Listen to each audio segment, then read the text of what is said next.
राधे कृष्ण। जैसा कि दोस्तों आप देखे होंगे कि मेरा अगला जो वीडियो था वो भगवत गीता से ही रिलेटेड था और मैं इसके आगे जो 2 वीडियो दे चुकी हूँ, एक था भगवत गीता का प्रचार और दूसरा था भगवत गीता पढ़ने के फ़ायदे। तो आज जो वीडियो लेके आई हूँ वो भगवत गीता से ही है और जैसे कि मैंने पहले भी बताया है कि भगवत गीता में 18 अध्याय हैं जिसमें 700 श्लोक हैं। तो 700 श्लोक को मैं रोज़ एक एक करके आपके पास लेके आऊँगी, उसका अर्थ समझाऊँगी, उसका तात्पर्य बताऊँगी। तो चलिए हम लोग बिना देर करते हुए हम लोग वीडियो को स्टार्ट करते हैं। तो यहाँ का जो श्लोक है वो कुरुक्षेत्र से रिलेटेड है। कुरुक्षेत्र के युद्ध स्थल में सैन्य शिक्षा। धृतराष्ट्र उवाच धर्म क्षेत्रे कुरुक्षेत्रे समवेता युयु उत्सव ममका पांडवा उत्सव किम कुर्वत संजय। तो धृतराष्ट्र ने कहा, हे संजय, धर्मभूमि कुरुक्षेत्र में युद्ध की इच्छा से एकत्र हुए मेरे तथा पांडु के पुत्रों ने क्या किया। तो इसका तात्पर्य यहाँ पे दिया हुआ है, चलिए देखते हैं। भगवद गीता एक बहुपठित आस्तिक विज्ञान है जो गीता महात्म्य में सार रूप में दिया हुआ है।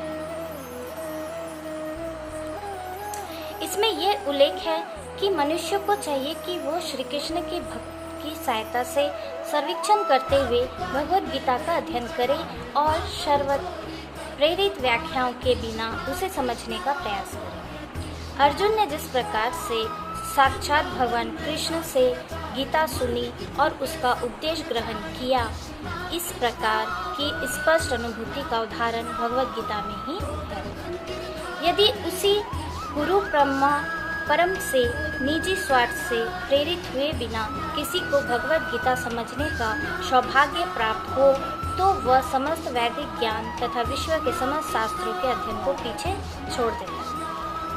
पाठक को भगवद गीता में न केवल अन्य शास्त्रों की सारी बातें मिलेगी अपितु ऐसे बातें भी मिलेगी जो संयंत्र कहीं उपलब्ध नहीं है। यही गीता का विशिष्ट मापदंड है। स्वयं भगवान श्री कृष्ण द्वारा साक्षात उच्चारित होने के कारण यह पूर्ण आस्तिक विज्ञान है। तो दोस्तों जितना भी मैंने अभी पढ़ा इससे तात्पर्य यही निकलता है कि हम लोग भगवद गीता में क्या क्या हमें मिल सकता है पढ़ने से, हम किसका कितना ज्ञान प्राप्त कर सकते हैं इस किताब से, है ना। तो चलिए आगे बढ़ते हैं।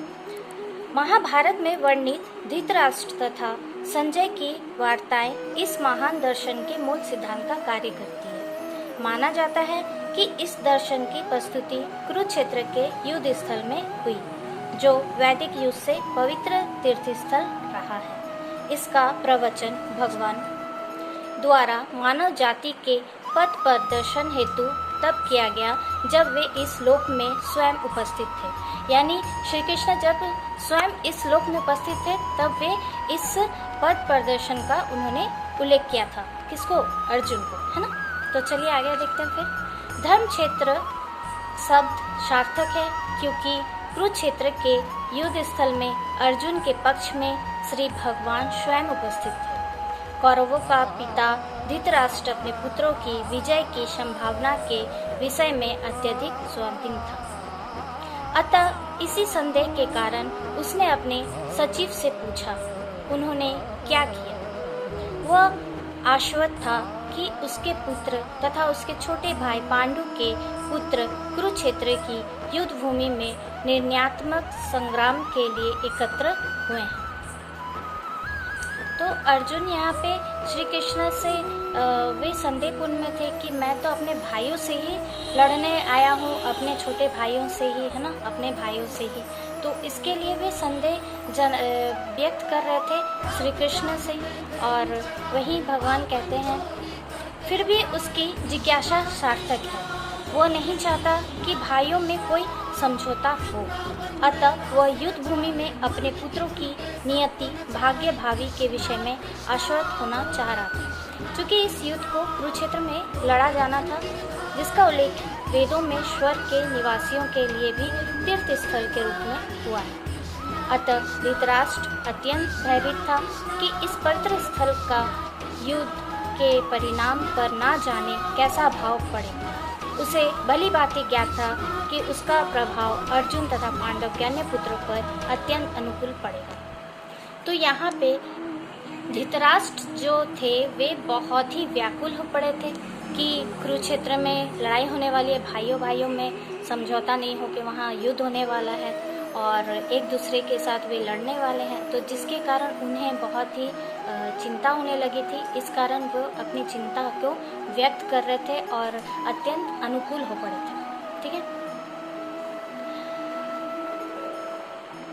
क्योंकि स्वभाव से भी सभी पुण्य आत्मा थे। संजय श्री व्यास का शिष्य था, अतः उनकी कृपा से संजय धृतराष्ट्र के कक्ष में बैठे बैठे कुरुक्षेत्र के युद्ध स्थल का दर्शन कर सकता था। इसलिए धृतराष्ट्र ने उनसे युद्ध स्थल की स्थिति के विषय में पूछा। तो धृतराष्ट्र क्या किए थे, जो संजय है उनसे युद्ध स्थल के बारे में पूछे थे। ठीक है, पांडु तथा धृतराष्ट्र के पुत्र दोनों ही एक वंश से संबंधित हैं, किंतु यहाँ पर धृतराष्ट्र के वाक्य से उनके मनोभाव प्रकट होते हैं। उनसे जानबूझकर अपने पुत्रों को कुरु कहा और पांडु के पुत्रों को वंश के उत्तराधिकारी से विलंग कर दिया। ठीक है, इस तरह पांडु के पुत्रों अर्थात अपने भतीजों के साथ धृतराष्ट्र की विशिष्ट मन स्थिति समझी जा सकती है। जिस प्रकार धान के खेत से वंचित पौधों को उखाड़ दिया जाता है, उसी प्रकार इस कथा के आरंभ से ही ऐसी आशा की जाती है कि जहाँ धर्म के पिता श्री कृष्ण उपस्थित हों, वहाँ कुरुक्षेत्र रूपी खेत में दुर्योधन आदि धृतराष्ट्र के पुत्र रूपी वांछित पौधों को समूल नष्ट करके युधिष्ठिर आदि नितांत धार्मिक पुरुषों की स्थापना की जाएगी।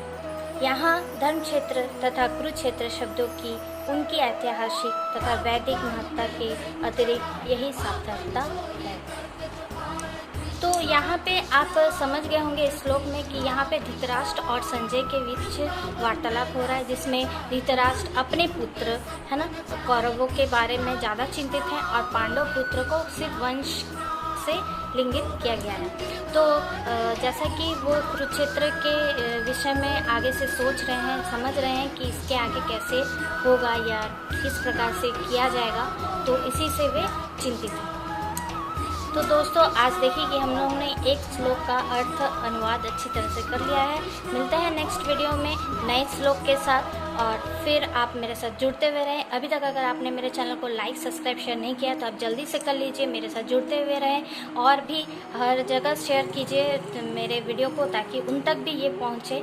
हमें भगवद गीता का पूरा ज्ञान होना बहुत ज़रूरी है। फिर मिलते हैं नेक्स्ट वीडियो में, तब तक के लिए धन्यवाद।